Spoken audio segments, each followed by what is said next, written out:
Hey everybody, so we're back here trying to work on our function modeling skills, and we are trying to figure out what model to use.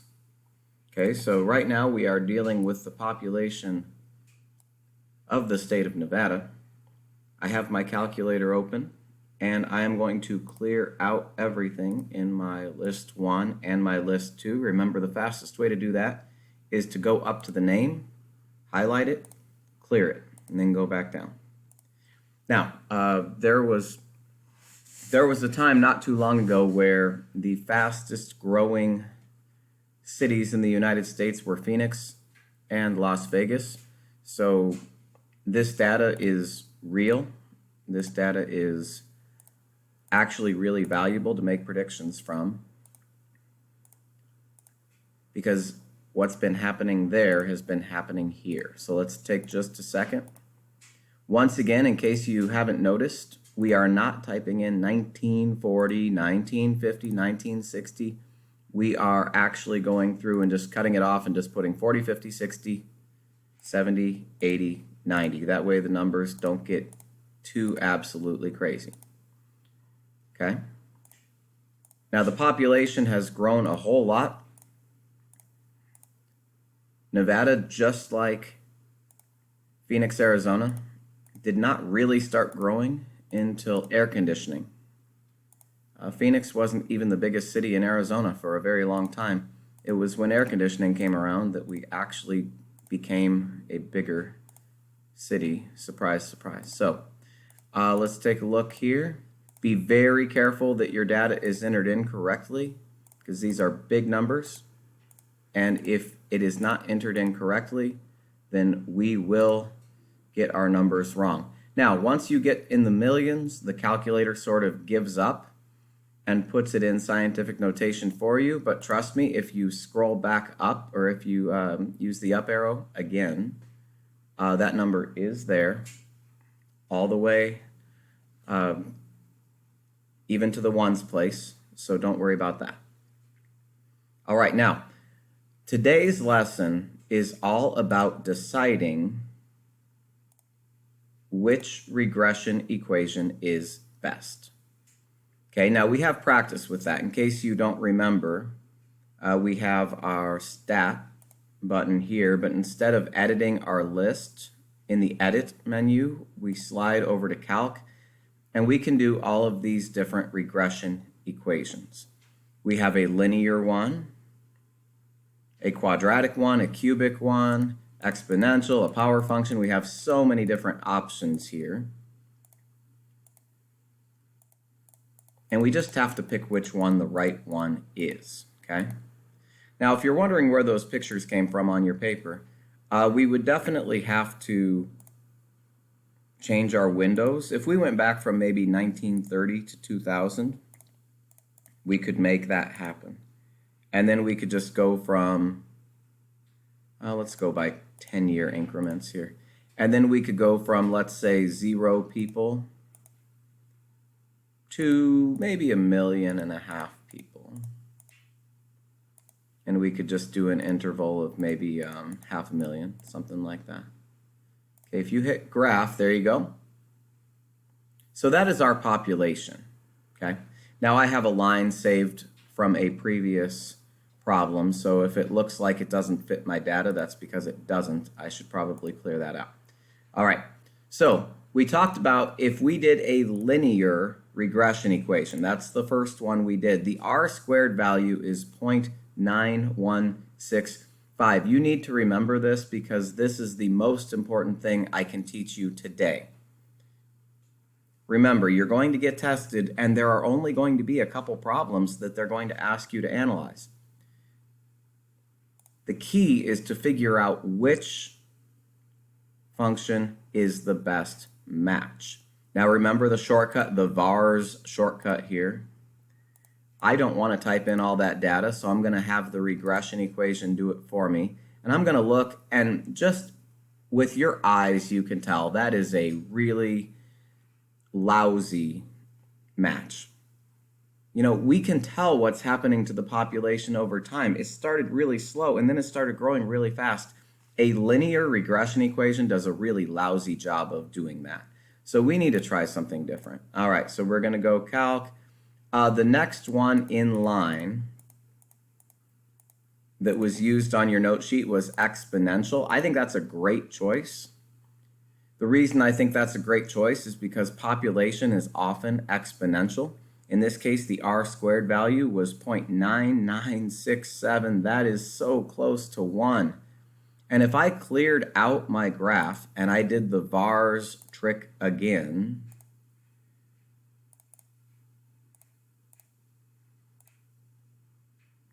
that is such a good match. Man, that is about as good as it gets.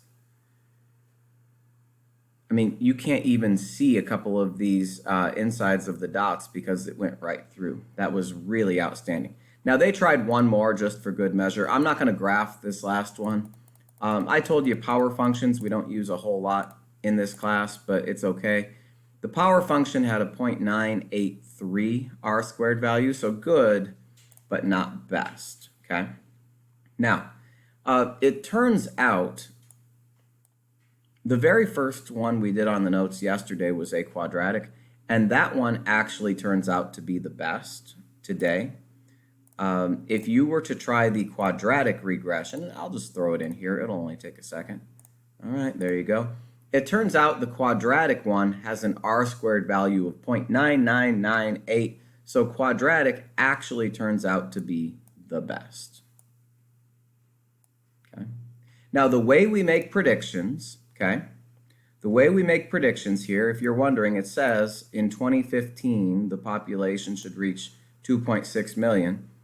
The reason they were able to make that prediction, they took the quadratic regression equation, they threw it into the calculator. Remember, that's the vars trick.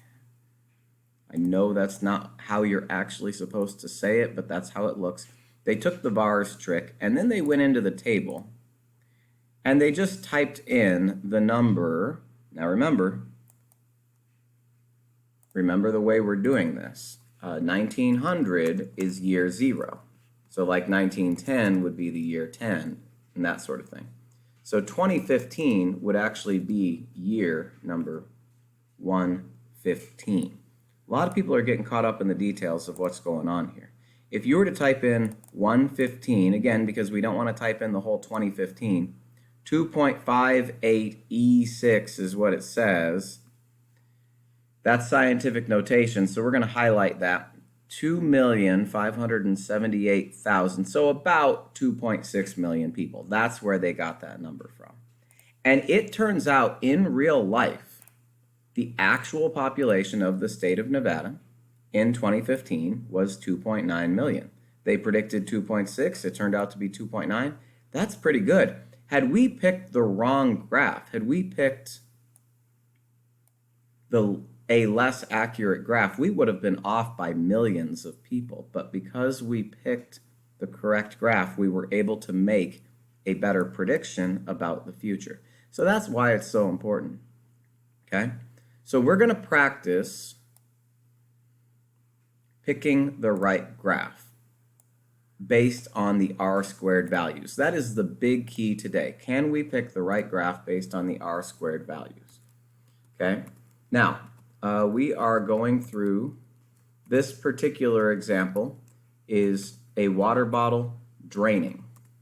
So somebody poked a hole. It says near the bottom of a water bottle. And we are measuring the water level. Okay, now make sure, I made a mistake of doing this earlier, make sure you scroll all the way up to the top. We don't want a dim mismatch. And again, a dim mismatch is what happens when you have more x values than y values. Or the other way around. So we want to make sure everything matches up. No typos, no nothing, just everything matching up. I don't know if you're noticing this about these numbers, but it was draining very quickly and now it is slowing down. Okay, X is the number of seconds and Y is the water level. So I'm going to go to window, because sometimes the best way to see what's going on is to just look at the dots. So I'm going to go from 0 seconds to 240, and I'm going to use 240 because that is what would logically show up next. Okay. And then for the water level, I'm just going to go from 0 centimeters to 50 centimeters. And I'll just put my tick marks every 5. That looks good. Let's hit graph. There are my dots. All right. Now, that looks a little bit linear. Let's zoom in a little bit. Let's change my Y minimum to 30. Let's only go from 30 to 50 because I really want a better, oh, there you go. Now you can see what's happening. It started draining super fast, and you will know this if you've ever tried this before. It started draining super fast, and then it slowed down over time. Okay, so that's what happened here. It was draining super fast, and then it kind of leveled off because as soon as the water level gets near to where the actual hole was punched, there's less pressure pushing down, and it's not going to go as fast. So I don't think this is linear. I mean, we can try a linear one. I think that would be a really good idea, but I just don't think it's going to be a great choice. So let's try the linear one. Okay, so negative 0.057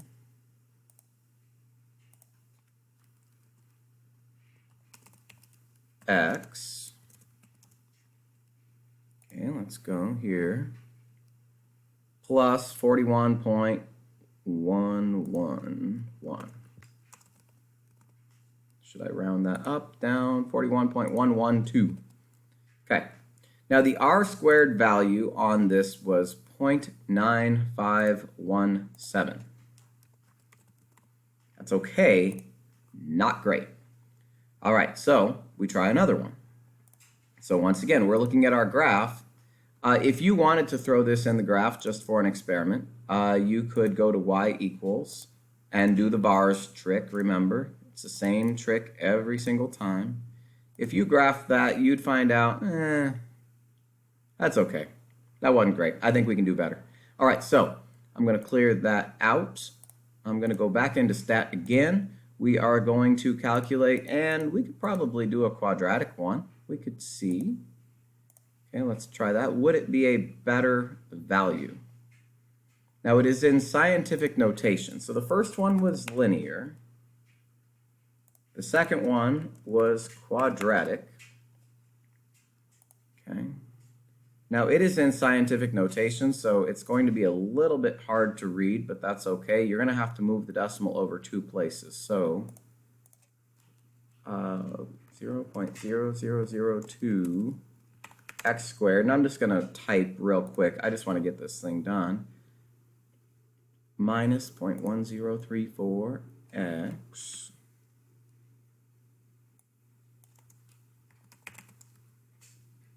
and then the C value was 42.6541.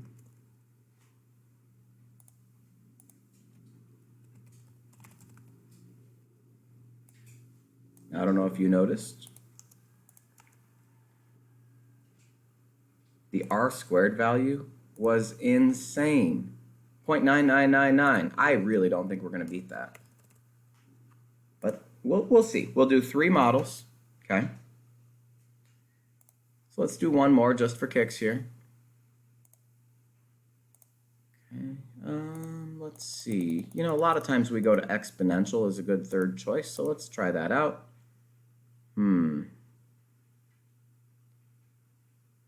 So that would be 41.3346 times, now again, your symbols should not look like that. Let's just use parentheses instead. That'll keep it a little bit cleaner. And then 0.9984 to the x power. Little teeny x for an exponent right there. Okay, 41.3. There you go. So again, we have 3 models. We have linear, quadratic, and exponential. The r squared value was 0.9681.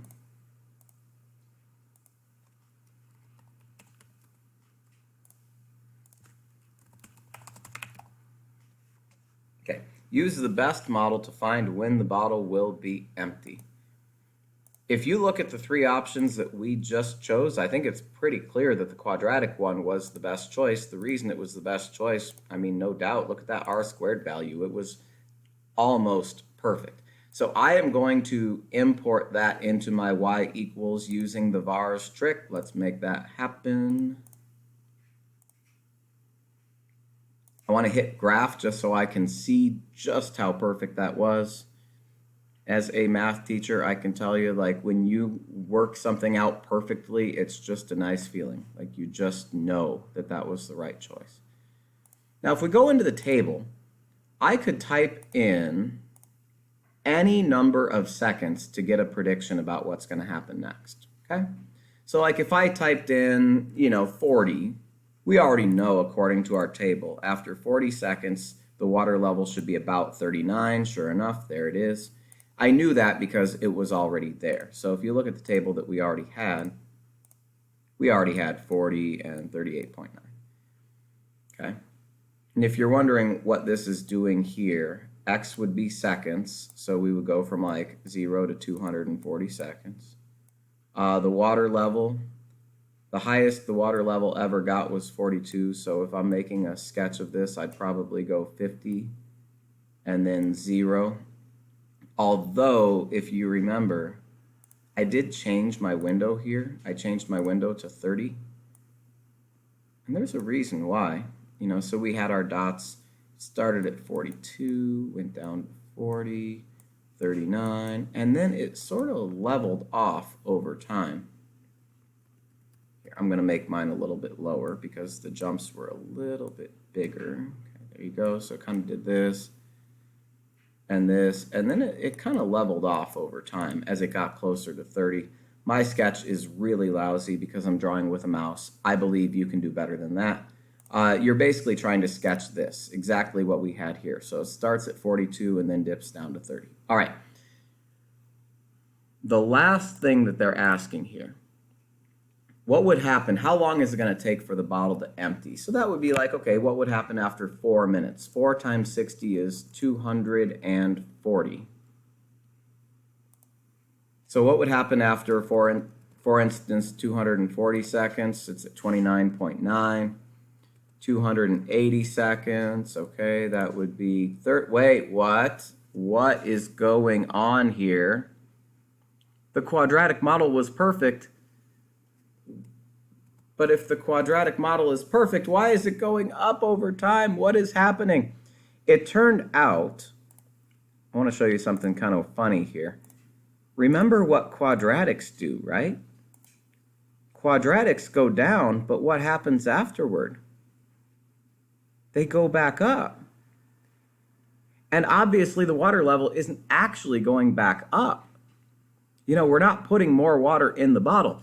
So sometimes we end up with a model that is perfect at the time, but if you try to make a prediction using the model, you don't get the right answer because the model was only perfect for that stretch of time, and then it shoots back up the other way.